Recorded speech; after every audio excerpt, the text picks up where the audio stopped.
గౌరవనీయులు చంద్రబాబు నాయుడు గారి ఆదేశాల మేరకు పాణ్యం నియోజకవర్గంలో ఎమ్మెల్యే అయినటువంటి గౌరీ రెడ్డి గారు ఈరోజు ప్రజావేదికను ఇక్కడ ఏర్పాటు చేయడం జరిగింది। ఈ ప్రజావేదికలో సమస్యలైనటువంటి నియోజకవర్గ ప్రజలందరూ కూడా ఇక్కడికి వచ్చి ఇక్కడ నియోజకవర్గం ఎమ్మెల్యే గారికి గౌరీ రెడ్డి గారికి సమర్పించడం జరుగుతుంది। ఈ ప్రజావేదికకు సంబంధించి ముఖ్య ఉద్దేశం ఏంటి అనే దాని గురించి మన మధ్యలో పాణ్యం నియోజకవర్గం ఎమ్మెల్యే గౌరీ రెడ్డి గారు ఉన్నారు, వారితో మాట్లాడే ప్రయత్నం చేద్దాం, అడిగి తెలుసుకుంటాం। చెప్పండి మేడం, ఈ పాణ్యం నియోజకవర్గంలో పెద్ద ఎత్తున ఈ గ్రీవెన్స్ అనేది ఏర్పాటు చేయడానికి గల ముఖ్య ఉద్దేశం ఏంటి?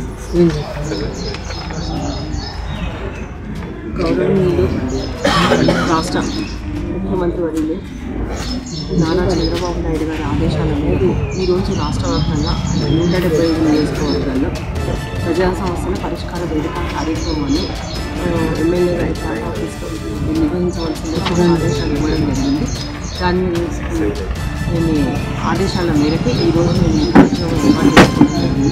నియోజకవర్గంలో తన వ్యక్తిగత గ్రామాలకు సంబంధించినట్లయితేనేమి, వార్డులకు సంబంధించినట్లయితేనేమి, అలాగే వ్యక్తిగతంగా ఉన్న ఏ సమస్యలైనా కానీ మా దృష్టికి తీసుకొస్తే వాటిని పరిష్కరించాల్సిందిగా ఇది ఎంతో అసలు ప్రజలు చాలా నానా ఇబ్బందులు పడ్డారు। రోడ్లు లేక,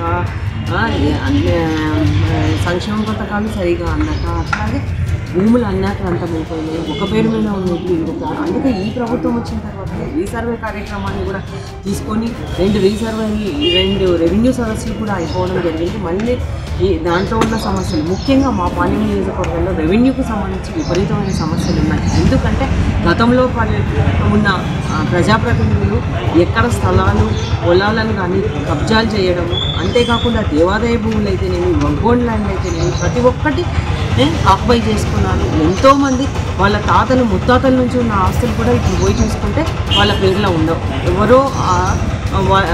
ఎవరెవరో ఆన్లైన్ లెక్కించుకోవడం, అంతేకాకుండా వాళ్ళకి ఎప్పటి నుంచో ఉన్న వారసత్వపు ఆస్తుల్లో కూడా 2 సెంట్లు ఉంటే దానిలో 2 ఎకరాలు ఉంటే దాన్ని ఎకరన్నర అనేది చూపించడం, ఇది కూడా చాలా ఇబ్బందులకు గురవుతూ ఉన్నారు। కాబట్టి ఎన్నో సమస్యలు మా దృష్టికి వస్తూ ఉన్నాయి, అవి పరిష్కరించగలుగుతున్నాం। ఇంకా కొద్దిగా టైం తీసుకున్నాను, ప్రజా సమస్యలను పరిష్కారం కోసమే ఇది తీసుకొని రావడం జరుగుతుంది। అంతేకాకుండా ఏదైనా పెద్ద సమస్య ఉంటే కలెక్టర్ గారి దృష్టికి, అంతకంటే ఇంకా పెద్ద సమస్య ఇది మంత్రుల లెవెల్ అవుతుంది అంటే మంత్రుల లెవెల్ దృష్టికి కాదు, ఇది సీఎం గారి దృష్టికి తీసుకెళ్తేనే సమస్య పరిష్కారం అవుతుంది, అట్లా కూడా తీసుకెళ్ళడం జరుగుతుంది। కాబట్టి ఏది ఏమైనప్పటికీ మేమైతే మన పాణ్యం నియోజకవర్గంలో ఎప్పుడు ప్రజలకు అందుబాటులోనే ఉంటాము, ఎప్పుడు ప్రజల సమస్యల పరిష్కారం కోసం మేము ముందుంటాము। అదేవిధంగా ఈరోజు కూడా ఏదైతే ఇచ్చినారో వీటిని కూడా త్వరితగతిన పరిష్కరించే విధంగా మేము కృషి చేస్తామని కూడా ఈ సందర్భంగా తెలియజేస్తాం। ఈరోజు మీరు ఇక్కడ గ్రీవెన్స్లో వచ్చినటువంటి సమస్యలు ఎలాంటి సమస్యలు ఎక్కువ వస్తాయి?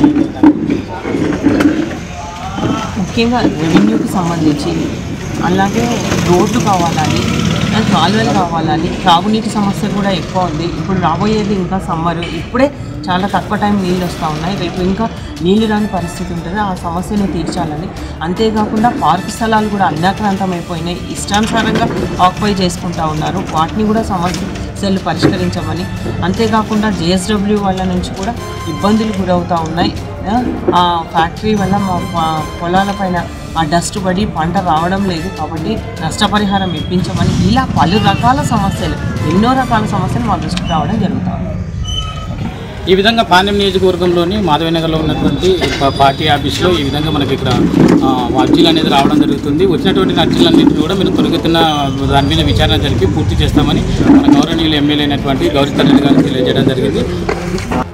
తర్వాత